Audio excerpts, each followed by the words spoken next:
নিয়োগ প্রক্রিয়া বাতিল প্রসঙ্গে প্রতিক্রিয়া পুরুলিয়া তৃণমূল কংগ্রেস প্রার্থী শান্তিরাম মাহাতোর।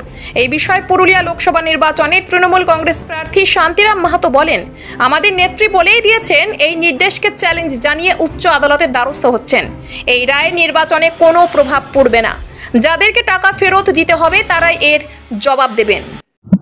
দেখুন, আমাদের মাননীয় নেত্রী, মাননীয় মুখ্যমন্ত্রী, তিনি তো এই ব্যাপারে পরিষ্কারভাবে বলেই দিয়েছেন যে কি হতে যাচ্ছে, এবং সেই জন্য তিনি পরিষ্কারভাবে বলেই দিয়েছেন যে উচ্চ আদালতে তো যাওয়া হচ্ছে। কাজেই এই ব্যাপারে মুখ্যমন্ত্রীর বক্তব্য আমাদের বক্তব্য। দ্বিতীয়ত, এই চাকরি বাতিল নিয়ে কোনো নির্বাচনে কোনো প্রভাব পড়বে না।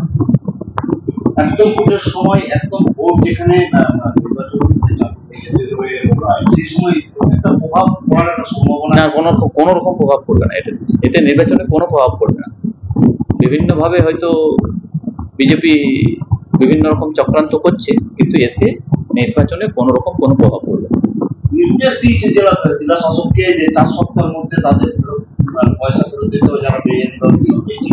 এটা যদি হয় তাহলে তো একটা সমস্যায় পড়বে যারা চাকরি পেয়েছিল বা চাকরি করছে।